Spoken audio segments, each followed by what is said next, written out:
पेतरुस का पत्र अध्याय 2, पेतरुस का दूसरा पत्र अध्याय 2 वचन संख्या 3। वचन संख्या 3 हमको सिखाता है, वे लोभ के कारण अपनी मन गढ़ंत बातों द्वारा आपसे अनुचित लाभ उठाएंगे। उनकी दंडाज्ञा का निर्णय बहुत पहले हो चुका है और उनका विनाश निकट है। अभी वचन को देखिए, जिन लोगों के विषय में अभी हम वचन में बात कर रहे हैं, बिना वचन को जाने यदि आप झूठे प्रचारकों की प्रार्थनाओं की उलझन में फंसे रहेंगे और वचन को आप जानते नहीं हैं, जो प्रोफेसी उनने कर दी उसे सत्य मानकर, उसके अनुसार जो प्रार्थनाएं आपके लिए कर दी गई उसको सत्य मानकर, जिस अभिषेक से आपके लिए प्रार्थना किया गया है उसे सत्य मानकर, उसको सच मानकर यदि आप परमेश्वर का वचन को जाने बिना कि परमेश्वर जो मेरे लिए प्रार्थना किया गया है उस प्रार्थना के लिए मुझ पर तेरा अनुग्रह है या नहीं है, आप उन बातों के अनुसार यदि अपने आप में जीवन में मगन रहेंगे तो उसका परिणाम क्या है वचन बताता है। वे लोभ के कारण अपनी मन गढ़ंत बातों द्वारा आपसे अनुचित लाभ उठाएंगे। उनकी दंडाज्ञा का निर्णय बहुत पहले हो चुका है और उनका विनाश निकट है। वे लोभ के कारण, अब किसी न किसी प्रकार का तो लोभ होगा, ये तो हमको समझना है। किसी न किसी प्रकार का तो लोभ या प्रलोभन, या किसी न किसी प्रकार का तो कुछ न कुछ तो उनका जीवन के अंदर योजना होगी आपके लिए। आपका भविष्यवाणी करने के पीछे, आपके जीवन में प्रचार करने के पीछे, आपको परमेश्वर का वचन को सिखाने के पीछे कुछ न कुछ तो उनका जिंदगी के अंदर भविष्यवाणी होगी। क्योंकि वचन यहाँ पर यदि पेतरुस यदि यहाँ पर कुछ बोल रहा है तो उसका कुछ मतलब है, कुछ अर्थ है। मतलब यह है कि कलीसिया को पेतरुस इस बात को सिखाना चाहता है, समझाना चाहता है, इस बात के लिए उनकी आंखें खोलना चाहता है कि आपको आत्मा में, पवित्र आत्मा में सक्रिय होना है ताकि आपकी आंखें खुल जाए और आप पहचान सके, आपकी आंखें खुल जाए, आप पहचान सके। क्यों? क्योंकि बाइबल हमको सिखाती है कि अंतिम दिनों में बहुत से झूठे प्रचारक आ जाएंगे, बहुत से झूठे अगुवे आ जाएंगे, बहुत से झूठे भविष्यवक्ता आ जाएंगे। यदि आपके पास वचन नहीं है, आप कैसे जानेंगे? यदि आप वचन आपका मन में नहीं है, वचन आपको कंठस्थ नहीं है, वचन आपको याद नहीं है। वचन का कंठस्थ होना, वचन का याद होना, वचन को पढ़ना, कम से कम एक बार रीडिंग करना, एक बार वचन को पढ़ना आपके लिए बहुत जरूरी है। क्योंकि वचन कहता है जब पवित्र आत्मा आएगा वो तुमको सब कुछ स्मरण दिलाएगा जो मैंने तुमको सिखाया है। यदि आपने उसे कभी नहीं पढ़ा है तो आपको पवित्र आत्मा क्या बताएगा, आपको कैसे बताएगा, कैसे समझाएगा, आपकी आत्मा की आंखें कैसे खोलेगा? क्योंकि आप जब शैतान आपका सामने किसी भी रूप में, किसी वक्ता के रूप में, किसी शिक्षक के रूप में, किसी टीचर के रूप में वचन लेकर आपके सामने आ जाएगा, क्या आप उसको सच मान लोगे? क्योंकि आप तो उसको जानते ही नहीं हो। तो आपको समझने के लिए, आपको समझाने के लिए परमेश्वर का दास, परमेश्वर का अभिषिक्त, परमेश्वर का प्रेरित आपसे इस वचन के द्वारा बोल रहा है।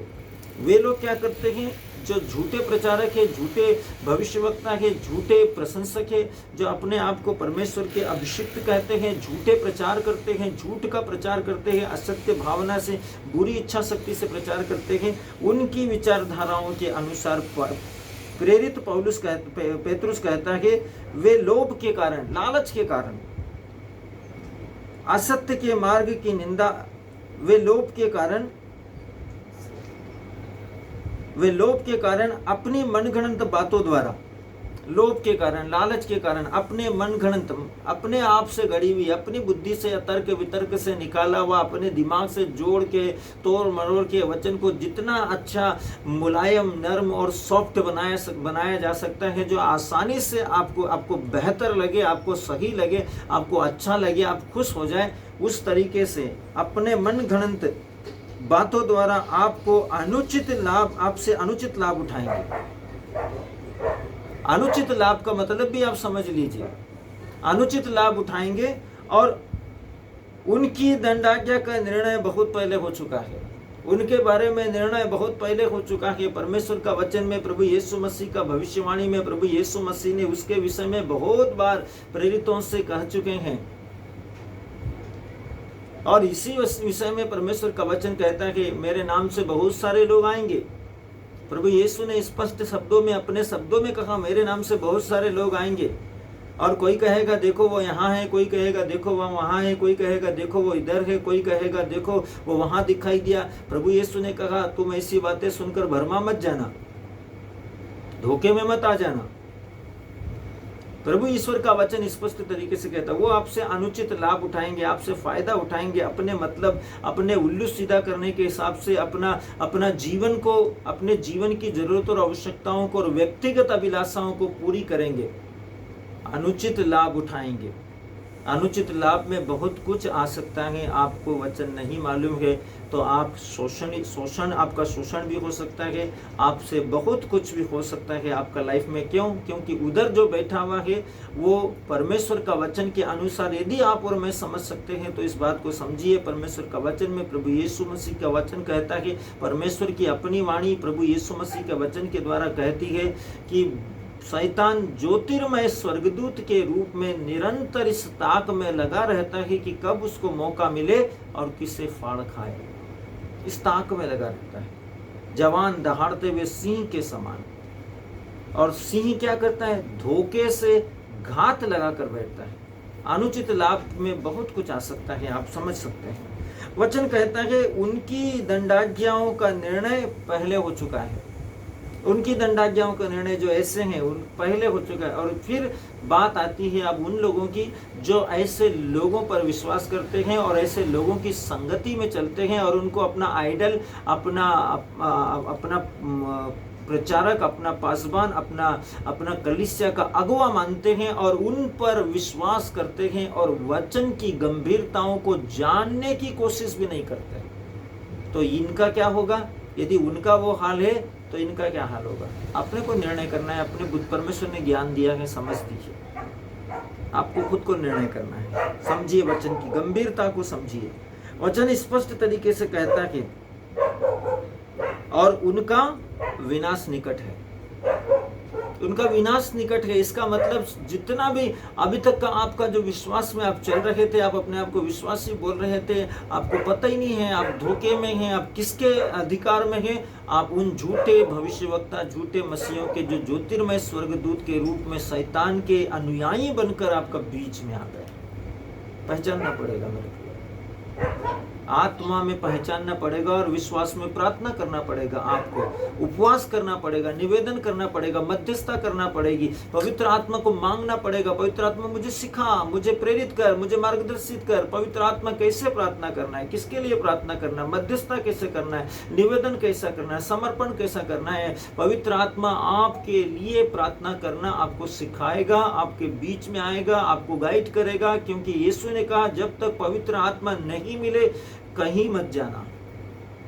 इसका मतलब है कहीं नहीं जाना। पवित्र आत्मा को मांगिए मेरे प्रिय। मैं ये नहीं बोल रहा कि आप किसी अगुवे या किसी परमेश्वर के सच्चे दास या परमेश्वर के सच्चे अभिषिक्तों के पास में जाकर प्रार्थना नहीं करें। परमेश्वर के सच्चे दास और अभिषिक्त भी पवित्र वचन के द्वारा बहुत सारी बड़ी बड़ी कलीसियाओं का नेतृत्व करते हैं। आपको वचन के द्वारा जानना है कौन परमेश्वर का सच्चा दास है, कौन परमेश्वर का अगुवा है, कौन परमेश्वर का पवित्र वचन आपकी आत्मा के लिए भोजन के रूप में आपके लिए कड़ी मेहनत, पूरी रात उपवास प्रार्थना के साथ कड़ी मेहनत कर पूरी तैयारी कर आपके पास में परमेश्वर के वचन के ज्ञान को लेकर आपकी आत्मा की कमजोरी को दूर करने के लिए पवित्र जल, पवित्र रक्त, पवित्र आत्मा, यीशु का शरीर और रक्त लेकर आपके पास में आ रहा है। वचन के माध्यम से आपकी आत्मिक कमजोरियों को दूर करने के लिए वो आपके लिए रात रात भर परमेश्वर के वचन के अनुसार घायल होता है। आपको समझना पड़ेगा मेरे प्रियो। एक छोटी सी सुंदर सी कहानी है, उस कहानी को आप अपने हिसाब से समझिए। सूअर कहाँ जाता है? सूअर जाएगा कीचड़ के गंदे गड्ढे के अंदर और वहां जाने के बाद बड़ा आनंदित हो जाएगा और वहां से निकलने की कोशिश कभी नहीं करेगा। क्यों? क्योंकि उससे वहां पर बड़ा आनंद है, उसको बड़ा वहां पर खुशी है। लेकिन यदि एक भेड़ ऐसे कीचड़ के गड्ढे में फंस जाएगी तो वो वहां कभी भी रुकना नहीं चाहेगी। वो कोशिश करेगी, लगातार कोशिश करेगी। उसकी कोशिशों में यदि वो सफल हो गई तो उसकी जान बच जाएगी और यदि वो असफल हो गई तो वहां से कोशिश करने के चक्कर में वो अपने आप को घायल कर लेगी। वहां से बाहर निकलने की कोशिश में वो अपने आप को घायल कर लेगी, और कोशिश करते करते यदि वो असफल रही तो हो सकता है वो मर भी जाए। एक भेड़ और एक सूअर के स्वभाव को आप समझ सकते हैं। वो नहीं चाहती है कि गंदगी में रहे, लेकिन सूअर चाहता है कि वो गंदगी में रहे। परमेश्वर आपको और मुझको बताना चाहता है कि आपके और मेरे ऊपर है निर्णय लेने की क्षमता। यदि आपका मन इस प्रकार का परिस्थितियों के से बाहर निकलना नहीं चाहता है, वो आपका अपना निर्णय है। लेकिन यदि आपका मन इस प्रकार की परिस्थितियों से बाहर निकलना चाहता है, प्रयास कीजिए। यदि प्रयास करते करते आप घायल होते हैं, आपका बदन छिल जाता है, आपके हाथ पैरों में चोट आती है, लहू निकलता है, इसका मतलब ये है कि आप अपने जीवन में अपने पापों के लिए प्रायश्चित करते हुए उस प्रायश्चित के कीमत को आप चुका रहे हैं।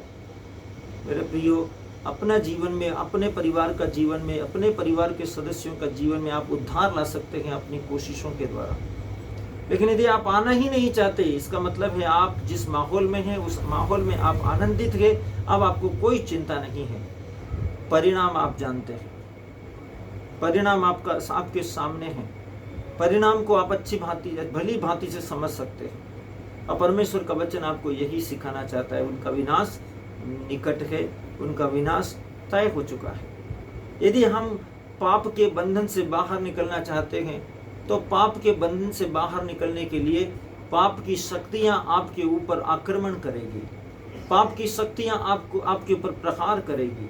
पाप की शक्तियां आपको आत्मिक रूप से, व्यक्तिगत रूप से, आर्थिक रूप से, शारीरिक रूप से, पारिवारिक रूप से, दाम्पत्यिक जीवन के रूप से, या आपके जीवन के आर्थिक क्षेत्र के रूप से आपके ऊपर आक्रमण कर आपको परास्त करेगी, आपको पस्त करने की कोशिश करेगी। लेकिन लगातार प्रार्थना करने के द्वारा परमेश्वर का वचन कहता है कि स्पष्ट प्रभु अपने परमेश्वर की परख नहीं करना और निरंतर परमेश्वर की संगति में रहकर प्रार्थना करना, प्रभु आपको आशीष देगा, प्रभु आपको सफलता देगा। कैसे प्रार्थना करना है, कैसे वचन पढ़ना है, प्रभु आपको सिखाएगा। यीशु मसीह के नाम में शालोम। प्रभु आप सबको आशीष दे। आमीन।